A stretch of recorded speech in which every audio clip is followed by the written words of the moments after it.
Hello everybody, I have been invited to the alpha test for Vampire the Masquerade Bloodhunt.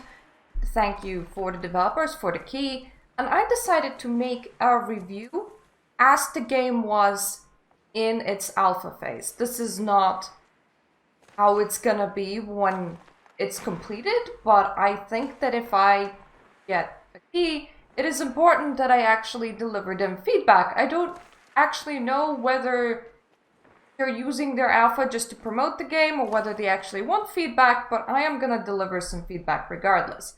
So then, let's start from the pros. One of the things that I actually really liked in this game is the character creation. It is not overbearing. There's not like super a lot of choices, but there are choices regardless. I can see how they can monetize this, and I can see how they can incentivize people to, well, play for longer by allowing them to unlock extra cosmetics and the likes. For now, we had like 3 outfits, and all of them had this absolutely horrible, like, very high-waisted pants, so not my favorite. But hey, that's a thing, and I am gonna put a plus to that, because honestly, I have played other BRs where you would just select your character and they had like free customized appearance. And that just, it doesn't do as well for me as having like specific selections on this. For example, if Nosferatu model was only male or only of one way, I would enjoy it a lot less than if I can kind of basic customization. That's a point.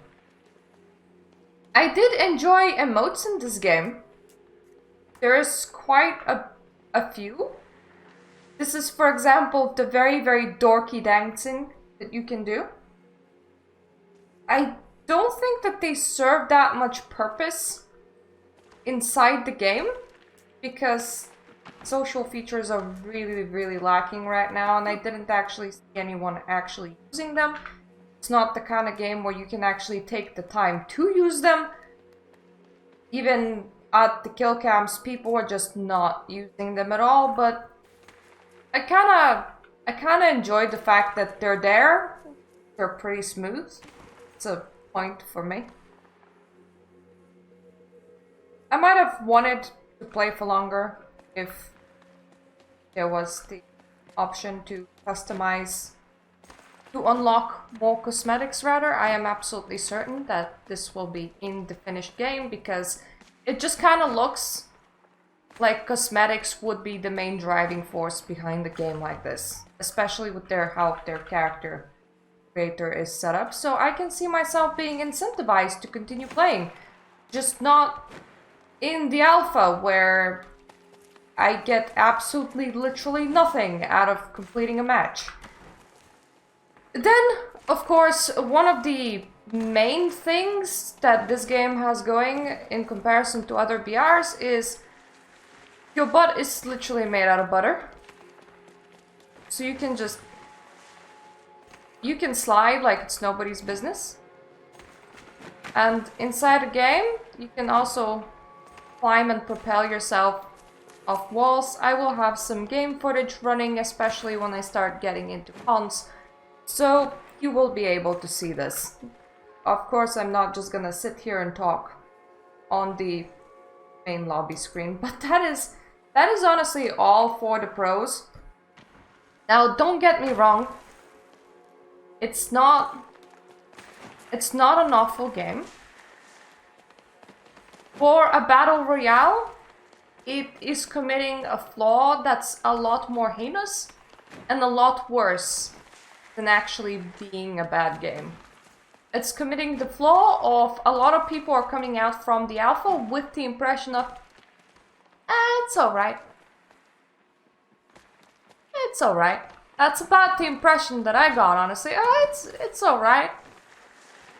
Maybe I would turn it on and play it here and there, but you see, when your main game is a battle royale, you are dependent on it being populated heavily.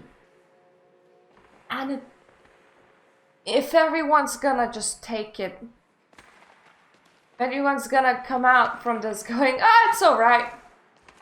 Wouldn't throw Warzone for this. Wouldn't switch here from Fortnite.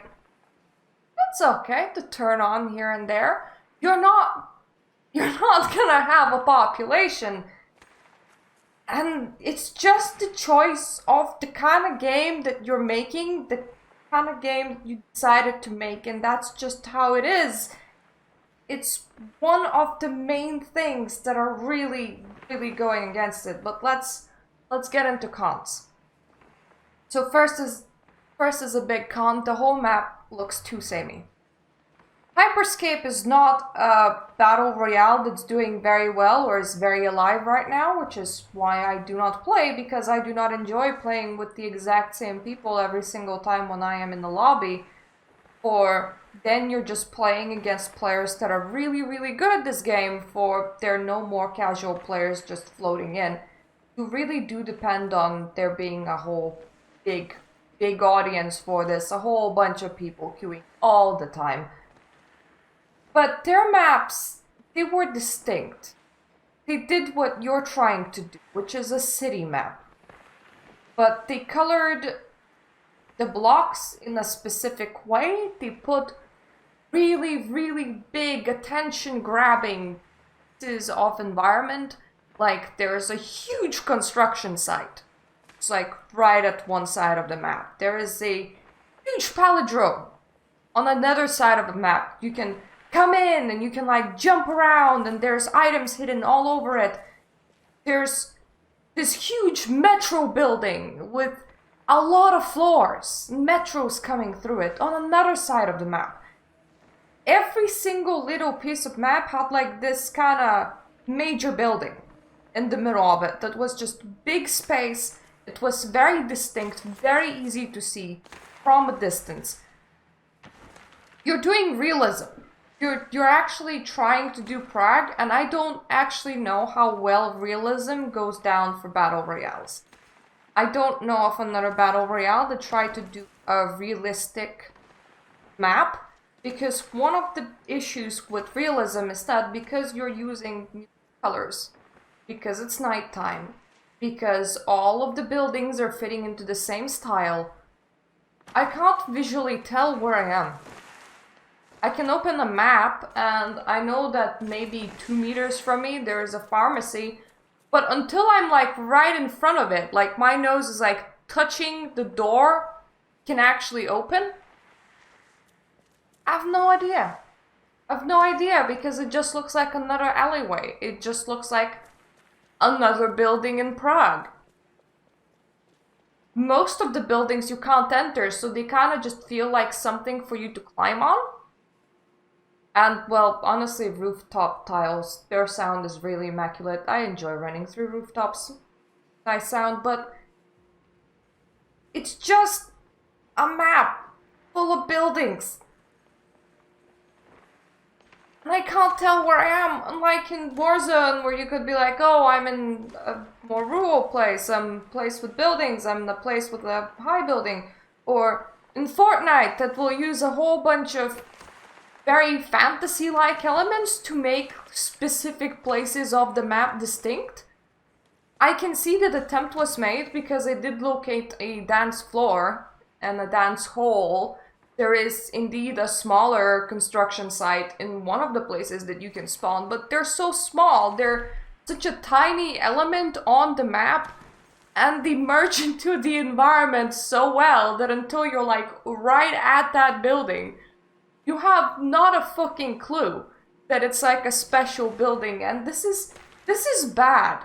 This is really, really bad for a multiplayer game where map elements are hugely important, and for battle royale it is.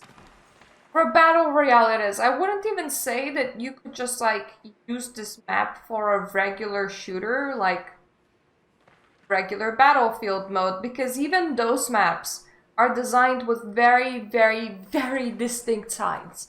Even when the whole point is to push from one side to the other, or to go for capture the flag in the middle, map design is so important, and you went for a hyper-realism of Prague, and I don't don't know how can you improve this, but it's not distinct enough right now.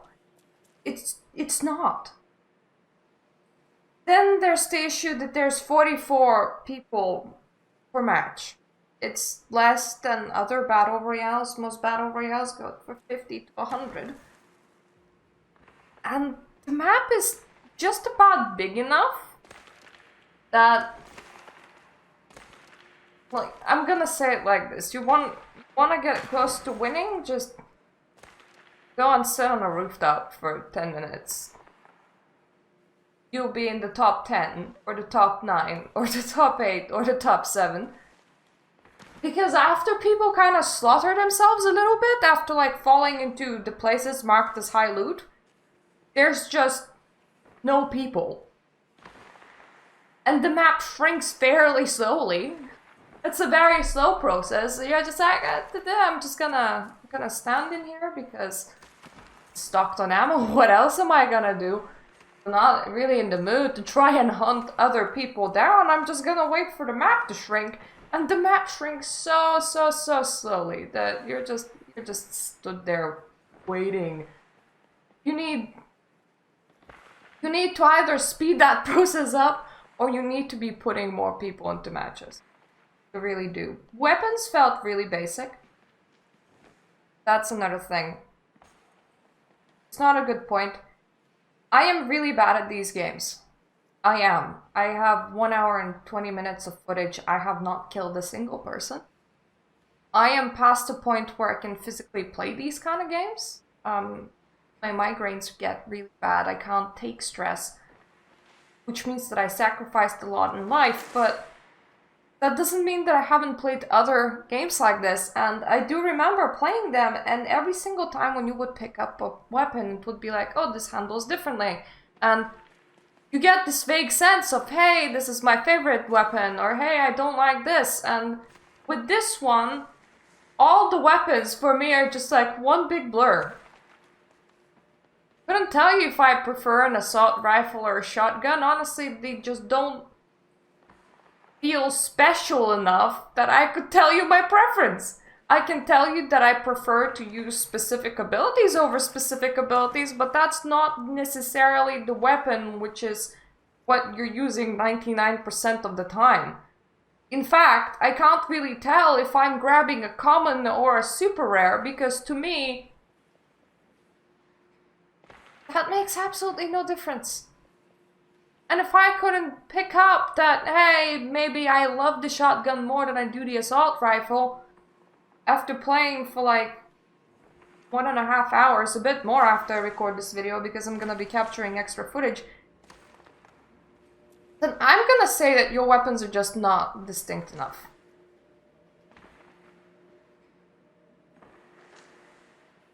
Now, I am pretty sure that this problem in particular is specifically an alpha problem, so I do not expect this to persist into full release. But when you launch the game, you can select graphics, low, medium, high, ultra, and experimental.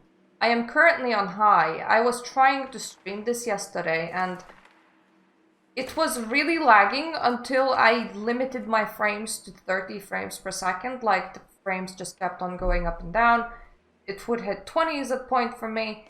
I could exit the game and I could relaunch it into medium or into low, and I did not notice a difference in my GPU usage. I did not notice a difference in my CPU, which is what causes the lag most of the time for me. The bottleneck. I don't know what I'm changing with those. I don't actually know what it does. Those things shouldn't be like as sets, they should be here. It should be specific settings so that I can customize it and make it run on my system.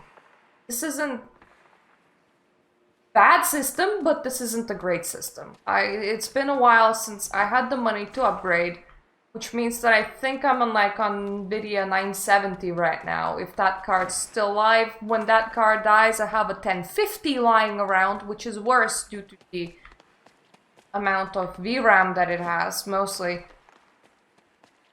This isn't like great new cards and everything, and I don't expect new games to run super smooth for me.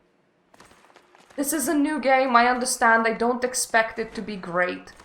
I don't expect it to be super optimized in alpha. What I do expect is to be able to tell what the heck I'm changing when I'm changing graphic settings, and to be able to be like, oh, you know, if I drop my textures to low, that wins me some GPU overhead, which then I can use for recording. That is important. And that wasn't present, but I'm pretty sure it's an alpha issue. At the same time, no social features are present in a way that, well, there is a social tab. You can try and friend people and everything. I have a friend invite just waiting in here, but if you're gonna queue for group mode, there is no ability for you to communicate with your team. There's no text chat, there's no voice chat. You just go in as 3. There isn't even like an indication of your group will spawn over here. Everybody selects their own personal spawn point on the map, which is really bad for group play because you have no way of communicating with your group where you're gonna spawn. So everybody spawns in different directions and dies. I feel like that part of the game was not finished yet, so I don't actually know why you're trying to test it. I don't think that there is enough to be tested there. There is also already hacks for this game. I am not gonna link it, but there's videos for aim hacks and aim bots. They don't have protection, they don't have any anti-hacks running, meaning that modifying this is very, very, very easy to a point where alpha released and people already had hacks running. Overall, I would say that this game is a 6 out of 10 at its current state. I know that this current state is not what it's gonna launch at, but once again, the biggest issue that people are gonna be coming out of this going, it's alright. Fine.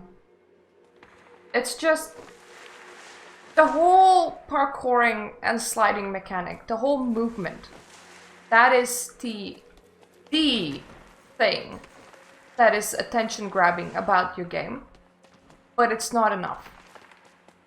You have decided to go into game development for a game type that is very, very highly competitive. You have to be excellent. You have to be 10 out of 10 to have something like this work and run long term. If you went for a more regular shooter, where you can respawn and try again and respawn and try again, kind of went for something what Nosgoth was. If you went for a hero 5v5, of course Prague map is not gonna work for that, but to give you an idea, if you went for those instead, you would have had such better chance. Now you need droves of people to keep this alive. You need droves of people, and you specifically need droves of people that are very specifically interested in battle royales and like battle royales and are gonna be committed in order to switch from a battle royale that they're already playing to your battle royale and become your primary customer. And I don't think that you're gonna be doing enough to attract that. There's gonna be people that are once again gonna be like, hey, it's alright. I might launch it 1 or 2 times, but that's not gonna keep your pop alive. That's not gonna roll you money. You have committed the worst possible sin, making a battle royale, which is to have people consider your battle royale to be okay. It's okay, it's not great. Specifically in this genre, you have to be fantastic. You have to be absolutely fantastic to grip and to keep. And I don't know who is sitting out there going, oh yeah, this will be alive 1 year after release. Everybody that I played with wanted to get on it because they were like, oh yeah, it won't survive very long after the release, so I want to see what it is now. That was my reaction. A lot of people that are into Vampire the Masquerade were like, oh, it's alright, maybe I will fire it up once or twice. The moment your queues start slumping, or the moment people start recycling, people are gonna start leaving in droves. That's just, it's not good. It is not good. By the time you're doing beta tests, you better give it some oomph that just puts it so above the competition that people go, whoa, amazing, incredible, I want to switch to this being my primary battle royale game. If you can't achieve that, you'll sizzle out in the first month. And that's my viewpoint when it comes to this. I feel like this is gonna die in its first month. So yeah, that's that. It is alright. When the game releases, feel free to enjoy it for a bit. Gonna stay here for a week or two. Might be good for a laugh. And that's sad because I can see very, very good ideas, especially with the wall running, especially with the sliding but being butter. The whole parkour, the tile sound, it has its own selling points. It just does not have enough of them.